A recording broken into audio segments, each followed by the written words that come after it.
Good morning, I'm Gretchen Ho. We're coming to you this Friday, the 17th day of October, bringing you Morning Matters because your morning's matters get to the stories that matter today. After being implicated in a controversy involving the Discayas, Senator Bong Go stated his willingness to cooperate with the Independent Commission for Infrastructure, or ICI, to uncover the truth in the flood control corruption probe. The senator insisted he is not involved with the projects and does not personally know the contractor couple, Curly and Sara Discaya. Batangas 1st District Representative Leandro Leviste has raised concerns regarding alleged connections between appointees of Public Works Secretary Vince Dizon and contractors of flood control projects. Congressman Leviste will join us later to discuss this in the program. And get ready for a rainy weekend, mga kapatid. The low-pressure area east of southeastern Luzon has intensified into a tropical depression and is expected to make landfall this Sunday. Welcome to our program, Morning Matters, where we talk about the issues you need to know for the rest of your day. Now, first on the agenda, Senator Bong Go, who has been dragged into the flood control scandal, defends himself, denying any ties to the Discayas and declaring his full support for the ICI probe. More in this report. Kailangan mag-cooperate sila. Kung hindi sila mag-cooperate, pasensyahan tayo. Hindi ba? Ganun lang naman kasimple yun eh. Public Works Secretary Vince Dizon has issued a stern warning. According to ICI Executive Director Brian Hosaka, the camp of Curly and Sara Discaya initially approached the commission in hopes of becoming state witnesses. But the couple's lawyer, Attorney Cornelio Samaniego, now insists that the Discayas are still willing to cooperate under one condition. In an interview with 1PH's One Balita Pilipinas, Samaniego clarified that the couple will still attend ICI's hearings if summoned, but they will invoke their right to remain silent when asked incriminating questions. Actually, pag pinatawag pa rin sila ng ICI Commission, willing pa rin sila. Pero pag yung mga incriminatory, they refuse to answer na.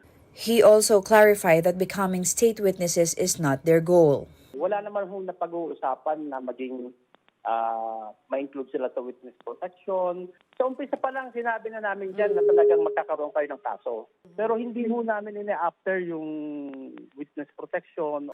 Ombudsman Boyeng Remulla, however, revealed that the Discayas stopped cooperating after being warned that they could face jail time.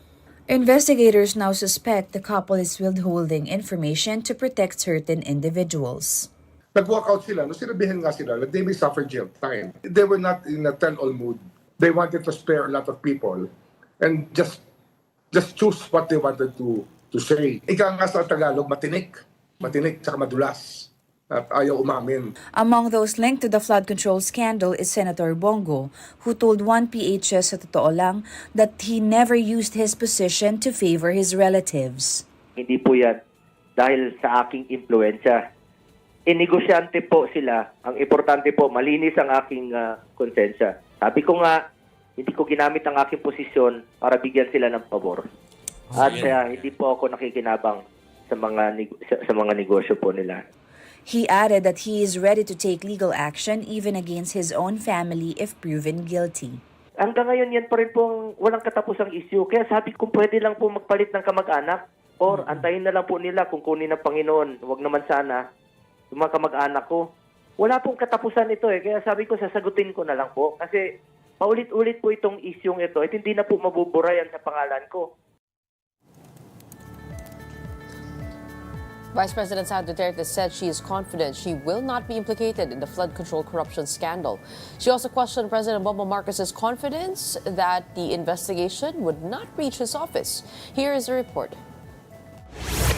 Vice President Sara Duterte expressed confidence that she will not be implicated in the ongoing flood control scandal, saying she has no projects connected to the Department of Public Works and Highways and no budget insertions under her name. However, she acknowledged the possibility that the administration might attempt to link her to the corruption issue. This came after Ombudsman Boyeng Remulla announced an investigation into the possible involvement of Senator Bongo, a known ally of the Dutertes, in the flood control mess. Sa tingin ko, susubukan nila na paabutin sa akin dahil sa kaalyado ni dating Pangulong Rodrigo Duterte, si Senator Bong Go. Doon siguro nila gagawan ng kwento yon. Yung part na ako, si PRD, nasa gitna, at si Senator Bongo nasa kabilang side.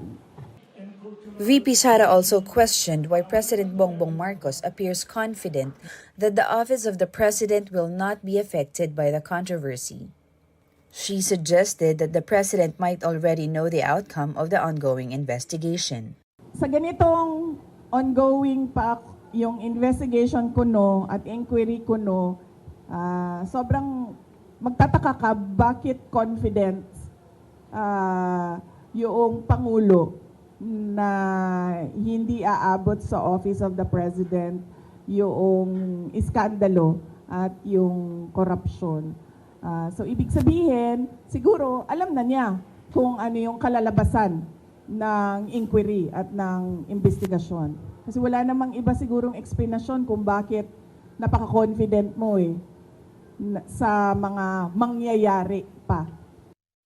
Duterte also pushed back against the president's earlier remarks that those linking him to the corruption are motivated by politics.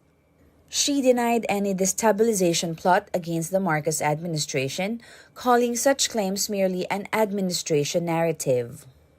The vice president further claimed that the office of the president is afraid, insecure, and paranoid. Duda ko, natatakot sila sa posibleng mangyari sa kanila. At alam naman natin na matagal na talaga silang insecure. Pangalawa, takot.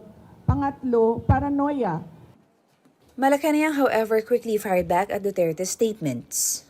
Palace Officer Undersecretary Claire Castro said the president remains confident he will not be implicated in any corruption issue because he acts in the interest of the Filipino people, not for personal gain.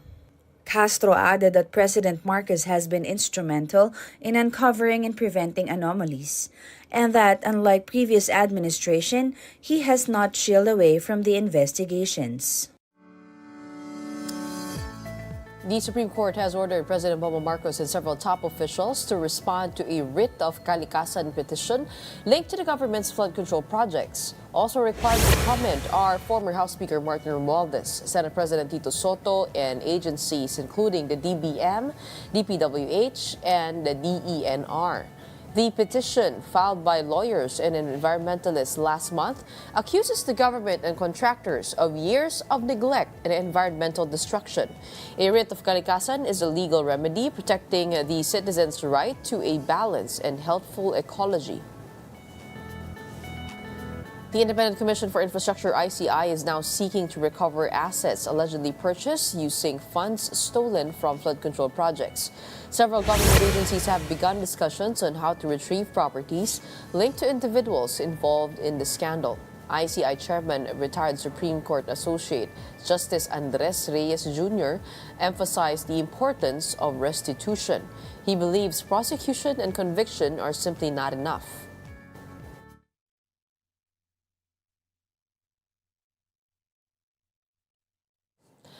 And coming right up, Benjamin Acorda Jr., the former head of the PNP, now leads the Presidential Anti-Organized Crime Commission, or PAO, after officially assuming his post as the new executive director. All that and more when Morning Matters returns after a quick break.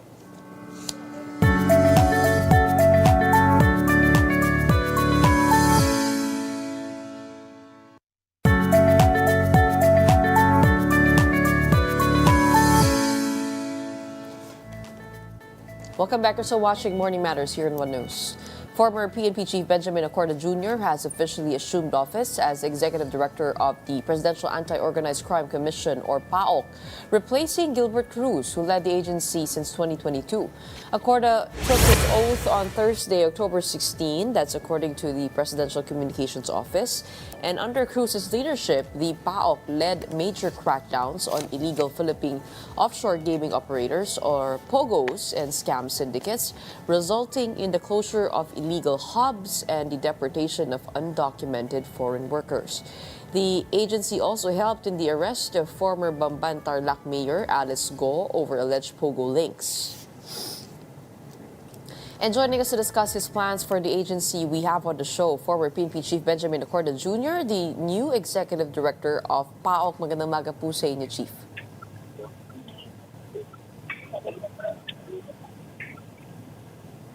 Good morning, sir. Hello? Can you hear me? Looks like we are having some technical difficulties. We'll get back to our PNP chief, our new executive director for PAOK in a little while. But in the meantime, a group of mayors has launched a whistleblower hotline for citizens to report corruption in infrastructure projects. Called Report Infra, the platform was introduced by the Mayors for Good Governance to flag ghost, substandard, or overpriced public works. Pasig City Mayor Vico Sotlo said the initiative encourages whistleblowers to expose graft in their communities, while Baguio Mayor Benjamin Magalong stressed that public vigilance can help turn evidence into accountability. Reports sent through the hotline or online portal will be verified, then forwarded to the ICI or the Independent Commission for Infrastructure. The Department of Health found that Super Health Center in Sitio Tanza 2, Barangay Jose, Antipolo City only began operating during its inspection on Thursday. The 11.4 million pesos facility completed in July 2024 was reportedly padlocked before the visit. Health officials suspect it was hastily opened after learning of the inspection. The Antipolo City government denied this, saying the delay was due to manpower and equipment issues and that nearby health stations continue to serve residents. Ang report sa akin is this is not functional at nakapadlock. Kaya binisita ko. That's the reason. Parang nalaman yata nilang bibisita ko. We find it unfair lang po na meron pong gano'n na inoperate po ito dahil dumating po sila. Hindi pa rin po talaga ito handa. At ayaw naman po natin siguro na parang hilaw na pagbibigay ng serbisyo. Pero kailangan din po natin ng mga furnitures, mga supplies, etc. na kailangan din po nating magpondo po or maglaan ng pondo para dito. Tayo po ay naglaan ng pondo para po sa hiring ng personnel. As mentioned earlier, we have a new executive director for the Philippine Anti-Organized Crime Commission. We have former PNP Chief Benjamin Acorda Jr. on the show. Magandang umaga po sa inyo, sir. Yes, good morning and to all the viewers and listeners of the program. Magandang umaga po. Good morning, Gretchen. There you go. We're hearing you good. Una-una ho, no, kailan ho nyo nalaman na kayo po ay ang papalit kay Undersecretary Gilbert Cruz? Kailan po nabanggit sa inyo ng presidente? I was just forewarned a week ago, but I didn't expect na ganun kabilis. So it's still parang biglaan po para sa akin po. Okay, this actually the announcement came from left field because the public has been focused mostly on the flood control probe po. What could be the reason why Musec Cruz was removed as the head of the agency?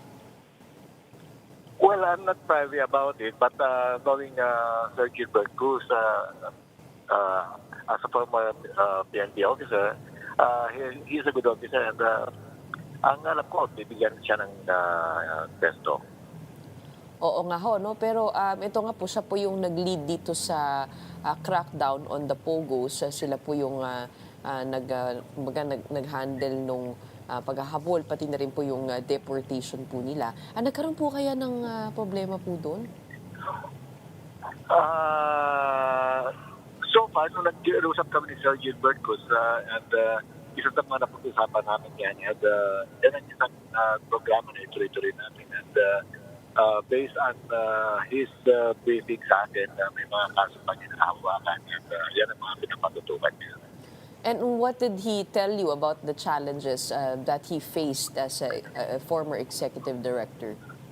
Yeah, there were some challenges in the budget. We talk about it, and it's something that I have to face head on. And in that aspect, I need everybody's support. Talagang the title alone, anti-organized crime, that criminals being organized, medyo challenging po. Oh, ano ho yung mandato ng presidente po sa inyo? Well, when I took my oath yesterday, sinabi rin niya sa akin na talagang ito rin lang yung mga ginagawa ng ating predecessor. Maganda yung mga ginagawa ng ating predecessor and pagpatuloy. And at the same time, there were some additional instructions, especially yung mga cases na hinahawakan pa. Dapat pagpatuloy na supportahan para hindi matalo sa kaso. And isa rin sa mga talagang pinag point by point na diniscuss ng ating predecessor, and I intend to pursue those things. Oh, Chief, medyo malawak po yung mga kaso po kasi na maaaring takin ng PAOK o i-discuss. No? Specifically on what ho? Ito po ba ay related majorly sa POGOs? Hindi lang po sa POGOs. Actually, marami yung pinag-usapan namin. Unfortunately, I cannot discuss the details kasi medyo hindi pa ako nakapag-settle po. No? Hindi ko pa nahawakan. But he gave me the files. But to say it one by one, medyo baka magkamali po tayo. Ayoko rin na magkamali ako ng papalagin. Okay, pero nasa na po ba tayo? I mean, the last that we heard is nagde-deport na nga ho, pero meron pa pong mga POGOs na natili, kumbaga foreign nationals here in the country. Ano po ang pinaka-latest po doon? Yeah, may mga na-deport na, but still, when I visited the place, yung opisina sa Pasay, there are some other nationals na under our custody pa, and ongoing po yung mga litigations na yun. So, they are still under our custody. Pero ang talagang objective natin dyan is talagang after these cases at mapanagot, we deport them. Oh, mga ilan pa ho kaya? Gaano karami? Kahit estimate lang ho. Yung estimate namin 100 plus pa pero we intend na bawasan yan, the numbers. And thousands are still on the loose? With regards to the estimate of thousands, I cannot give the rough estimate, but I was told medyo yung problema ang POGO is already somewhat na-address na. Na-address na ho. Okay, speaking of POGOs, questions were raised before about your possible connections to POGOs. Meron pong pinakita noon na litrato po ninyo with Chinese businessman Tony Yang during a Senate inquiry on POGOs. I guess the question is, tunay po ba yung mga litrato na yon? At ano po yung konteksto kung bakit po kayo nagkasama doon? Well, tunay po yung mga pictures na yun, and I made my answers already in the Senate, and I made myself clear that with regards to those pictures are pictures on official call with him, Tony Yang being a businessman, and with regards to the illegal activities, we never discussed it, and as far as my stand and POGO, sinabi ko naman sa publiko noon and before the Senate na I'm serious about it. In fact, I was the one who initiated the operations against the POGO operation in Bambang and Samali po. Kumbaga kami ang tutulungan ever since with Sir Gilbert Cruz po. Oh, pero bakit po kayo magkasama ni Tony Yang? Si Tony Yang po yung brother of former presidential advisor Michael Yang, who has been involved in this. Bakit po kayo magkasama noon? I got assigned in Region 10 and he's a businessman in Region 10. He's one of the officials in mistaken in Region 10. And so as for some occasions, there are times na nagsasama-sama po, nagbibigay din ng mga tulong. And of course, I cannot say no. During that time, hindi pa naman natin alam yung transactions niya. Oh, kasi yun po ngayon ang ginagawa po, nauuso po yun pagka may mga photo po na kahit nagpa-picture lang ay lumalabas po yan at yan ang kine-question ng publiko ngayon. I guess yun po yung lumabas po sa inyong panig. But I guess as former PNP chief, paano po makakatulong ang inyong experience dito nga po sa mandato nyo sa PAOK? Well, as a former chief and a former intelligence officer, malaking tulong po yan sa akin, and I am soliciting the support of all agencies also, that whatever was given to me when I was a chief PNP, whatever support given to me, ay sana may bigay pa rin na support at tiwala. If you take a look po at the EO295, EO46 and EO295 na talks about the powers within or by the PAOK. Ang mandato po nito ay to prepare and implement a fast-track anti-crime, anti-graft, and anti-corruption action plan program against organized crime.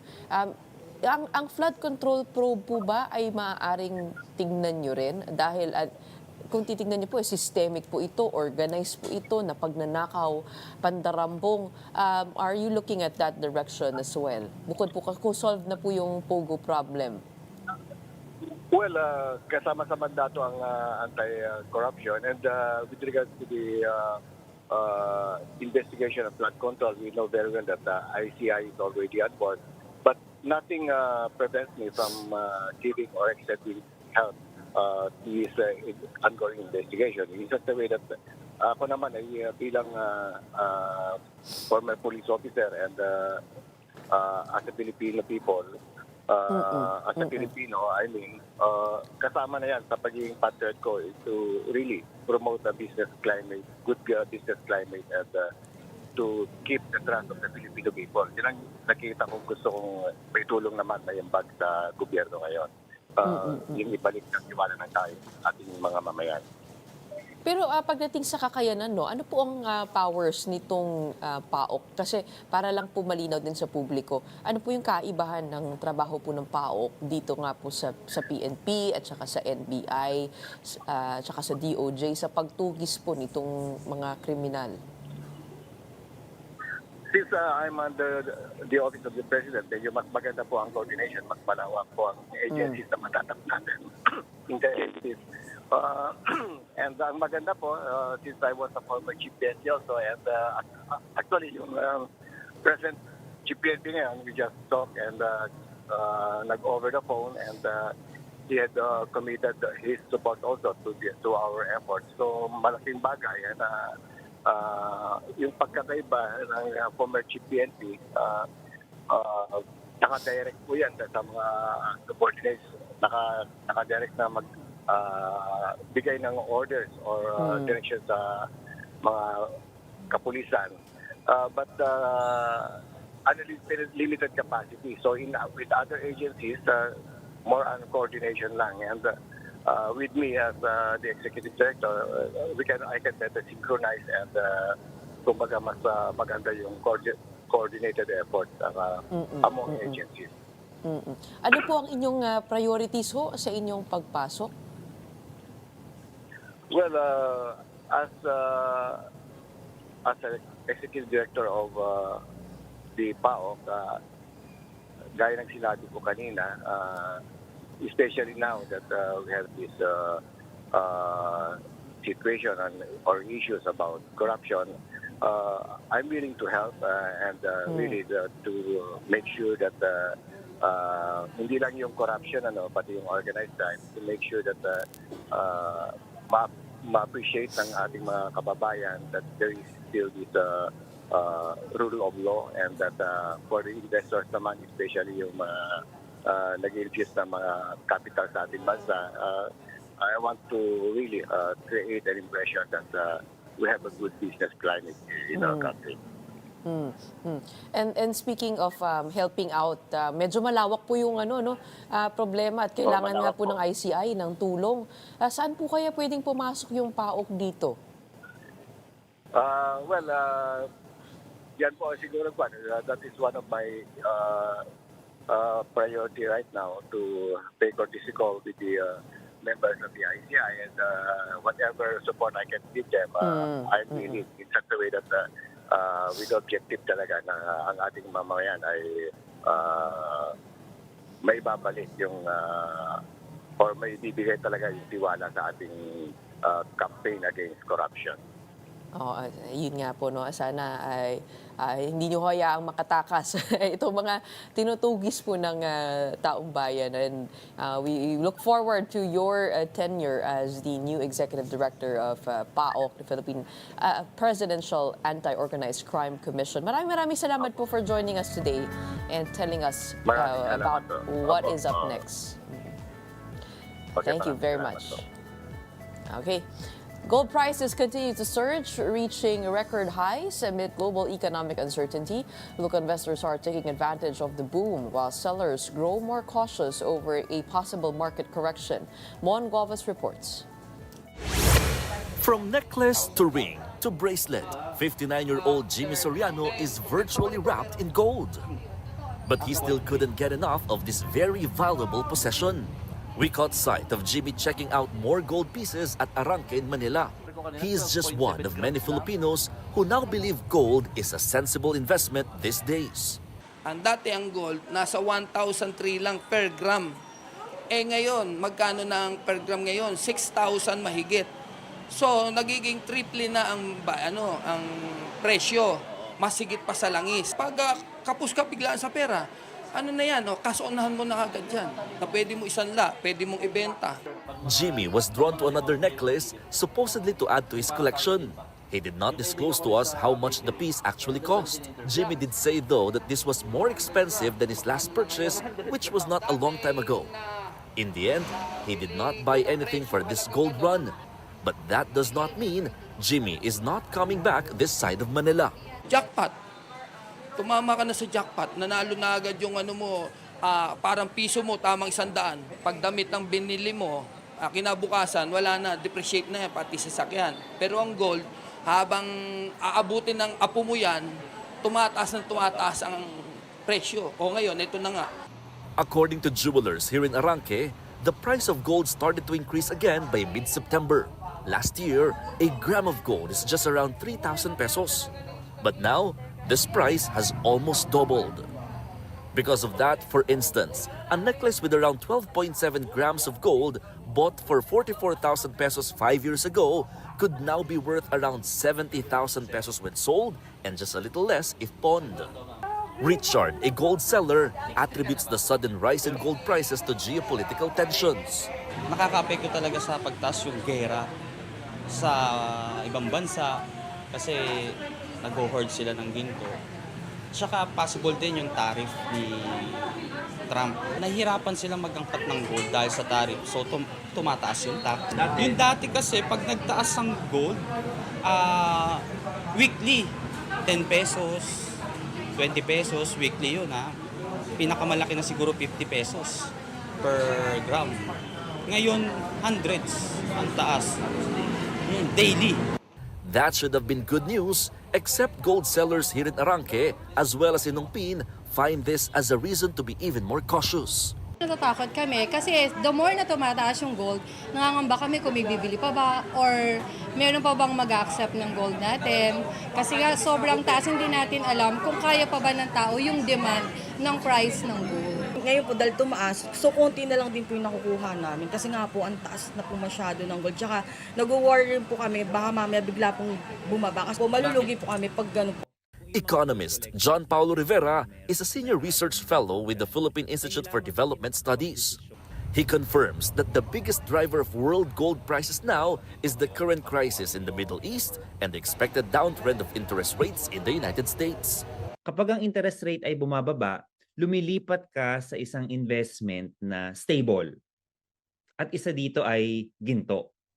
So pangalawa naman, kapag inflation ang pinag-uusapan natin, o kaya yung mga geopolitical tensions o mga kaguluhan, nagtutulak kasi yung mga tao na bumili ng ginto bilang panangga sa pagbaba ng halaga ng kanilang pera. Rivera also explains that gold is generally considered a safe investment. That's because it's non-renewable, which means that its value does not decrease over time. So kapag bumababa ang presyo ng pera, ng salapi, kailangan mong lumipat sa isang instrument, no? Sa isang bagay na makakapag-store, no? Makakapagtago ng halaga ng yung value, no? Yung value ng salapi, at isa dito ay ginto. Hindi naman abundant ang ginto. So dahil ito ay limitado lamang, hindi lahat ng tao makakakuha ng sapat na dami ng ginto. So dahil doon nag-aagawan tayo sa ginto, tumataas yung presyo. Indeed, a golden investment opportunity for those who believe that gold retains its purchasing power no matter the economic season. For News 5, Mon Gualvez, we are One News. Up next, concerns are being raised over alleged ties between Public Works Secretary Vince Dizon's appointees and flood control contractors. According to Batangas Representative Leandro Leviste, we'll get the details from the congressman when we come back. Keep it here.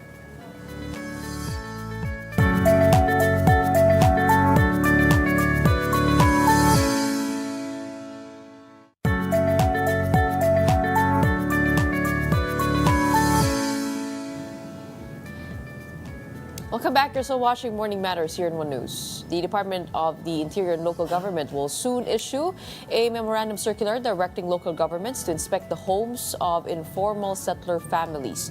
DILG Secretary John Vic Remulla said these families are among those most at risk if the so-called big one hits.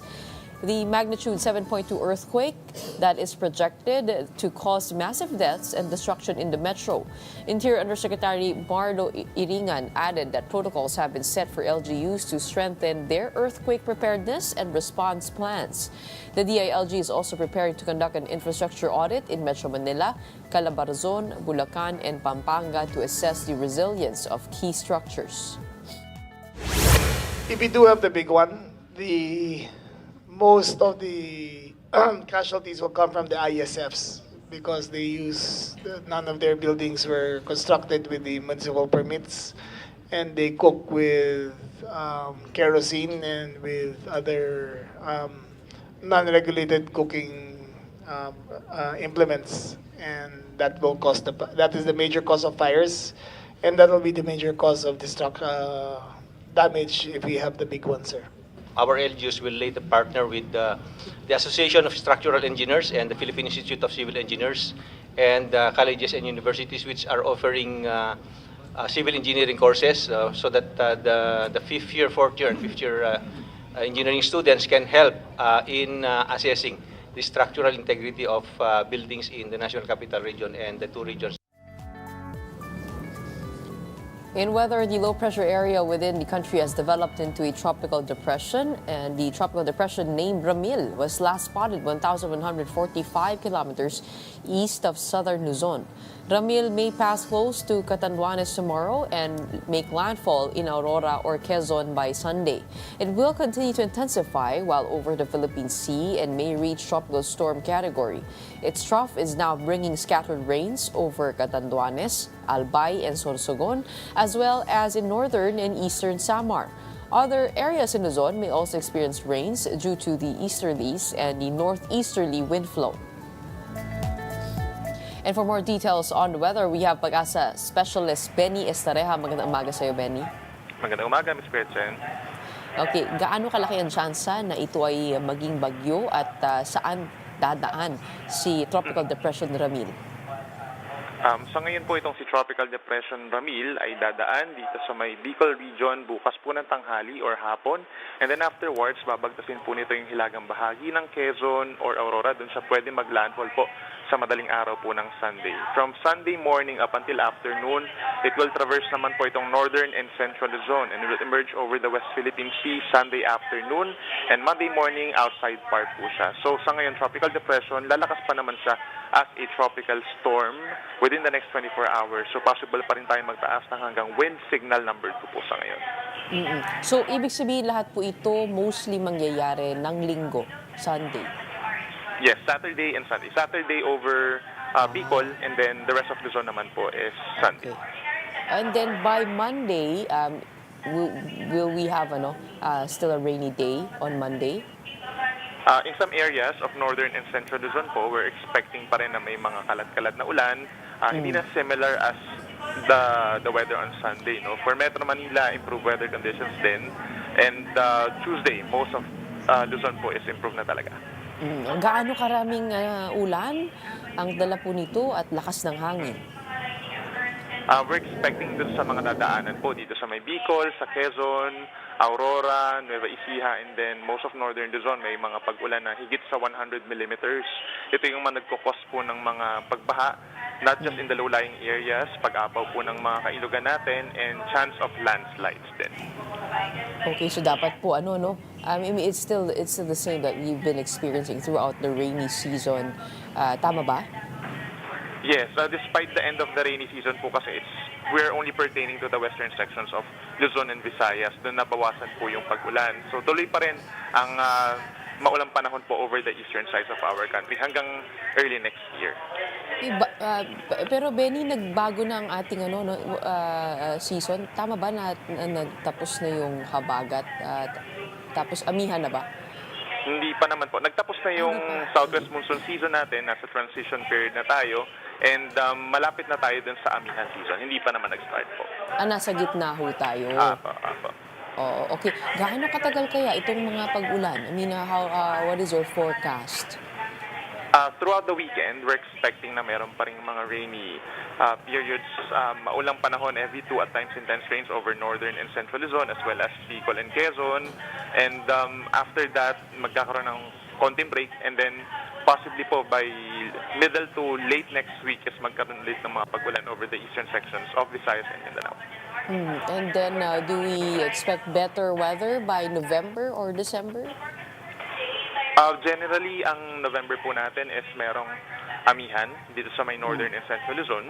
So medyo maulan sa may Cagayan Valley and Aurora, and then shear line possible po na mag-exist every now and then sa may Quezon at saka sa Bicol. Tapos nandiyan pa rin yung chances po ng bagyo at low pressure areas. But over October, kalahati na tayo ng buwan, ilan pa yung inaasahan po natin na low pressure area? Po, may possible po hanggang isa pa. One more. Okay. All right. Maraming salamat. We should get ready for a rainy weekend ahead. Thank you for warning all of us, which will shape the way we do our weekend for today. Maraming salamat, Pag-asa weather forecaster Benny Estareja.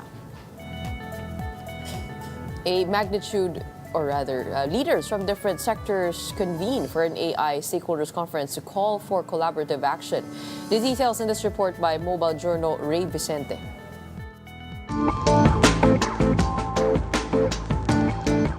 Ethical, secured, and sustainable AI system in the country.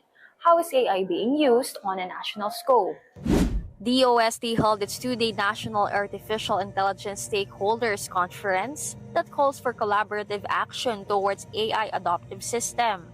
The conference aims to have a future AI-ready country with its theme of shaping the future of an AI-powered Philippines. It is grounded in our collective mission to build robust infrastructure, to develop a future-ready workforce, to uphold ethical governance, and to strengthen research and innovation. Aside from different AI adoptions, leaders from different sectors also emphasize the need of an ethical and balanced innovation. As we deploy these autonomous decision makers across critical sectors, we need new ethical frameworks, regulatory structures that acknowledge AI's agency while ensuring human oversight and values remain central. Meanwhile, the DOST reminded that AI is not a threat but a tool to help. It is here and it is working for us. AI technologies are now enhancing our transport systems, modernizing financial services, boosting creative industries, improving energy and environmental monitoring, and strengthening national defense and public security. Across all these areas, our collective goal is to make AI a tool for inclusion and not disruption. Kapatid Ray Vicente, we are One News. A magnitude 6 earthquake jolted General Luna, Surigao del Norte. According to PHIVOLCS, the tremor occurred at 7:03 a.m. today. Intensity 5 was registered in other areas in Surigao del Norte and Dinagat Islands. The earthquake was also felt in Agusan del Norte up to southern Leyte. Residents are warned of possible aftershocks. For updates, we have PHIVOLCS Director Teresito Bacolcol joining us this morning. Magandang umaga po sa inyo. Yes, ma'am. Magandang umaga rin po sa inyo. Okay. Help us understand ito pong latest na earthquake po. Ito po ba ay link din doon sa mga nauna? Well, if you say that nakalink and there is a connection po kasi ang pareho lang po silang generator which is the Philippine Trench. And that is linked to which earthquake? Recent earthquake? Yung sa Davao earthquakes po natin, yung magnitude 7.4 and magnitude 6.8, those were generated also by the Philippine Trench. So, but from another part from another segment of the Philippine Trench. So this one is also from the Philippine Trench, but in another segment of the Philippine Trench. Oh, and what are you seeing over there at PHIVOLCS at gaano ka lakas po ito sa inyong pag-analyze? Well, ang pinakamataas na intensity na report sa atin is intensity 5 sa may Basibisa, Cagdianao, Dinagat and San Jose and Dinagat Islands. Intensity 5 din in Claver in Surigao del Norte. So far, that's the maximum intensity that na-report po sa atin. Hindi ho magnitude 6? Intensity 5, that's ano po, ma'am? Hindi po magnitude 6? Well, magnitude 6, but the intensity na na-report sa atin is intensity 5. So magkaiba po yung magnitude sa intensity. Yes. Okay, just as a reminder to the public, ano po yung pagkakaiba ng magnitude tsaka ng intensity when we talk about it? Okay, so magnitude is the amount of energy that is being released during an earthquake, while intensity is how the surroundings or how the people perceive the shaking. So magkaiba po yun. A good analogy would be yung light bulb natin. When we say light, for example, we have a 50-watt bulb. So anywhere in the room, malapit ka man sa light or malayo sa bulb, that would still be 50 watts. So that would correspond to our magnitude. Now, the intensity depends on how far you are or how close you are to the bulb. So if you're closer to the bulb, the intensity of light that you will perceive is stronger. As compared if malayo ka sa bulb. So that would be our intensity. And the Cebu earthquake, doon po sa Bogo, ano po yung intensity level po nun? Yung sa Cebu, it's intensity 7. And then the Davao one? Sa Davao, ang na-report po natin is intensity 6. So this one is a little weaker in intensity compared po dun sa dalawa. Yes, that's right. Okay. Is there anything to worry about? I mean, with the Philippine Trench, kasi mukhang hindi pa po tapos yung kanyang paggalaw, ano? Ano pong binabantayan po ng PHIVOLCS ngayon? Well, binabantayan naman natin lahat ng active force natin, lahat ng active trenches. When you say hindi pa tapos ang paggalaw ng Philippine Trench, well, that's true kasi it's considered as an active trench. So, meron talagang, every now and then, gagalaw talaga yung Philippine Trench. Okay. But sa inyong pagtingin po dito sa General Luna, ano po yung naging epekto po nung magnitude 6 earthquake na yan? When we say intensity 5 kasi, that we consider it as strong but not damaging. So, ang damage kasi would only start at intensity 6. So, And when we say intensity 5, again, it's generally felt by people, most people indoors and outdoors. And there's a strong shaking and rocking felt throughout the building. And the hanging objects would swing violently. Dining utensils would clatter and clink, and some would be broken. But again, wala pa tayong nakikita na damage dito sa intensity 5. So, Could be, so far, yan po yung... Yes, could ma'am. this be a foreboding of a stronger earthquake, do you think? Well, mahirap magsabi kasi again, earthquakes are random events and hindi mo natin alam kung, kung if this is a foreshock of a main of bigger event. Foreshocks kasi can only be discerned on the hindsight kapag may malakas na lindol na sumunod. And I note that you said in an interview na hindi po ito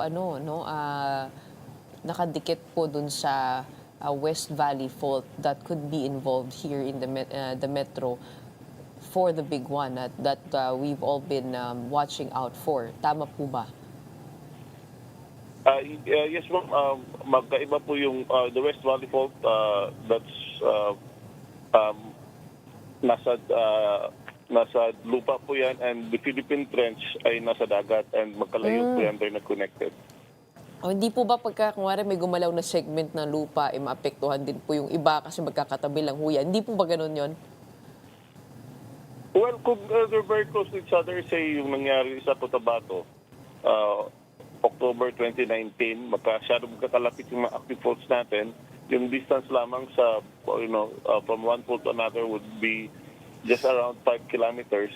So, nagkaroon ng stress transfer. So, when one fault, one segment moved and released the energy, it was absorbed by the next, by a parallel fault, which is just 5 kilometers away. But dito naman kasi, the West Valley Fault of the Philippine Test, magkalayo po yan. Okay. I ask that because governments, LGUs, and then even the health department has already started to pay more attention to this.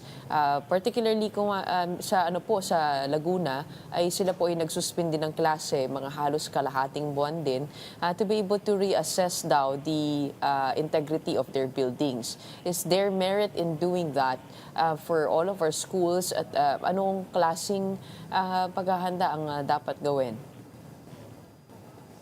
Well, we respect naman po yung we respect the authority of the LGUs to suspend classes kasi that's within their purview. And again, anything that any activity that would check the integrity of the building when it comes to earthquake resilience ay suportado po natin. It's just that we need to balance between public safety and as well as yung making sure that the students continue pa rin yung pag-aaral. And now, dahil nga po, this is gaining momentum, not just with the local government units, but also with our lawmakers. Nakausap po namin isang senador dito, I think that was Senator Sherwin Gatchalian, when it comes to getting funds from disaster relief, and allocating para sa paghahanda. Ay, hindi pala si Sherwin Gatchalian, si San Juan Mayor Francis Zamora, who heads the Metro Manila Council. Sabi po niya, meron po tayong pondo na maaaring mailaan dito. Saan po dapat i-direct yung pondo na yan sa inyong pag-aaral? Pondo po, ma'am, para saan sa? Pondo po para sa paghahanda, just in case, or maybe to capacitate FIVOLCs and the different agencies. Siguro ang mas malaking ilaan would be to train yung mga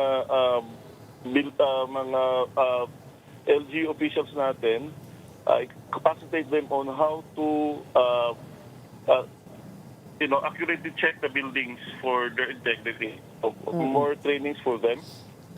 Yun sa tingin ko ang mas dapat na pinaka-immediate pagtuunan ng pansin. Oo. Okay, That's right. final reminders to everybody here who are getting anxious about the serial earthquakes. Okay, well, earthquakes are random events, and again, we're part of the Pacific Ring of Fire, so every now and then we would experience, we'll be jolted by earthquakes and volcanic eruptions and sometimes even tsunamis. So, kailangan talaga natin paghandaan. Preparedness is the best course of action. And yung preparedness naman po is not just the business of our institute. It's everyone's collective duty to prepare. And you are an important voice in this conversation. Maraming salamat po for helping us understand the latest or magnitude 6 rather earthquake shocking General Luna today, and we will still watch out for what's to come. Maraming salamat. We have PHIVOLCS Director Teresito Bacolcol. Yes, ma'am. Maraming magandang umaga dito. A group of students has created a companion robot designed to assist through voice commands, health monitoring, and safety alerts. The details in this report by Mobile Journal Denise Valdesancho. A group of 17-year-old senior high school students from Nueva Ecija is making waves in the world of robotics, combining innovation with compassion through their award-winning companion robot named Francis, short for Futuristic Robot, for assisting in navigation, care, interaction, and support. Designed to assist in daily living through voice commands, health monitoring, and safety alerts, Francis can even send automatic messages during emergencies, providing both comfort and protection for people at home. Because it is tribute to our late Pope Francis, that is an icon for humanity and compassion. Developed by students Princess Arian Jacobe, Joselito Roglan, and Mary Silene Sermonia from TopLink Global College, Francis has already made its mark on the global stage. The team represented the Philippines at the World Robot Olympiad, where they won the Future Innovators category last September 21, 2025. They're now preparing to bring their creation to Tokyo, Japan, for the Science Castle World Edition 2025. For the team, innovation means not only creating something new, but also addressing real-life challenges. Even our homes, even our house that is supposed to be a safe place for every one of us, there are still unexpected circumstances na pwede pong mangyari. Coach Ernest describes the experience as inspiring, seeing young minds use innovation to make a difference. Nakaka-inspire din kasi siya ng mga kabataan, ma'am. So, lalo na ngayon na pupunta talaga tayo sa technology. So, it was a great experience po with our school, of course, na talagang nililid tayo doon sa mga innovations.